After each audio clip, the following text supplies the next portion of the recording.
नमस्कार मैत्रिणींनो, स्वागत आहे तुमचं आपल्या यूट्यूब चॅनलमध्ये. तर बघा, आज आपण मस्त असं वेगळ्या पद्धतीने सांबार बनवणार आहोत. तर नक्की एकदम साऊथ इंडियन टच येतो ह्या टेस्टला.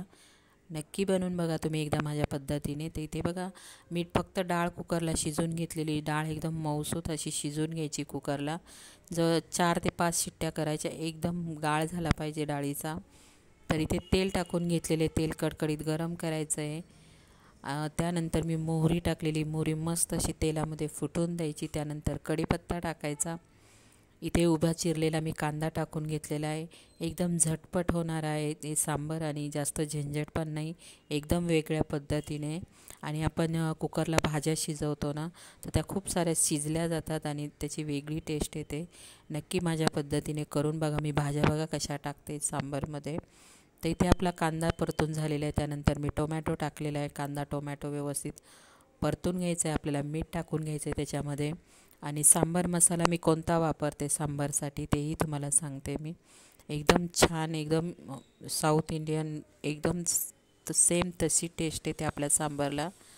तर इथे मीठ टाकून घेतलेले. कांदा टोमॅटो व्यवस्थित परतून झालेला आहे. आता त्यानंतर आपल्याला काय म्हणजे भाज्या कोणत्या घ्यायच्या त्या तुमच्या आवडीनुसार तुम्ही भाज्या याच्यामध्ये टाकू शकता. तर इथे मी गाजर घेतलेलं आहे, शेवग्याची शेंग घेतलेली आहे, लाल भोपळा घेतलेला आहे, त्यानंतर वांगी टाकलेली आहेत आणि गाजर घेतलेला आहे. तर भाज्या व्यवस्थित बारीक कट करून घेतलेल्या आहेत. आता कांदा टोमॅटो आपला परतून झालेला आहे, त्याच्यामध्ये आपण भाज्या परतून घेणार आहोत. तर इथे भाज्या परतून घेत आहे मी. आणि सांबार करताना या सांबारचा वापर करा तुम्ही, सांबार मसाला. तर खूप भन्नाट असं सांबार तयार होतं. तर कोणता आहे सांबार मसाला नाही आहे, ती सांबार पावडर आहे. तर तुम्हाला दाखवते मी, कोणत्याही दुकानमध्ये तुम्हाला मिळून जाईल. तर इथे मी हळद टाकली आहे. तर हळद टाकल्यानंतर परत 1 मिनिटासाठी परतून घेत आहे. त्यानंतर याच्यामध्ये लाल मिरची पावडर कलरसाठी वापरायची आहे आपल्याला. ही काश्मीरी लाल मिरची पावडर आहे, तिखट नाही बिलकुल. तर ते टाकून घेणार आहे मी, काश्मीरी लाल मिरची पावडर.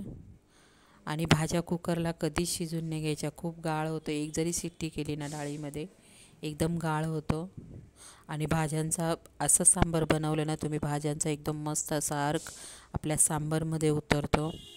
तर इथे मी सांबार पावडर टाकून घेतलेली आहे आणि काश्मीरी लाल मिरची पावडर टाकून घेतलेली आहे. आता परत एकदा आपल्याला व्यवस्थित असं मिक्स करून घ्यायचं आहे. आणि एक साईडला मी डाळ परत गरम होण्यासाठी ठेवलेली आहे, म्हणजे आपल्या सांबारला लगेच उकळी येईल. तर बघा, भाज्या आपल्याला अशा शिजून घ्यायच्या आहेत. तर इकडे डाळ माझी मस्त अशी एकदम मऊ शिजून घेतलेली आहे. आणि जराशी चमच्याने अशी मिक्स करून घ्यायची. तर इथे बघा, मीठ टाकून घेतलेली शिजवलेली डाळ आणि परत एकदा मिक्स करून घेत आहे. आणि 2 ते 3 मिनटासाठी मस्त अशा भाज्या शिजून द्यायच्या मैत्रिणींनो. तर ह्या भाज्यांचा अर्क एकदम छान असा सांबारमध्ये उतरतो ना. आपण कुकरला ज्या शिजवतो ना, त्याची टेस्ट वेगळी लागते आणि याची टेस्ट वेगळी लागते. नक्की करून बघा तुम्ही माझ्या पद्धतीने. सांबारची रेसिपी तुम्हाला कशी वाटली नक्की मला कॉमेंट बॉक्समध्ये सांगा.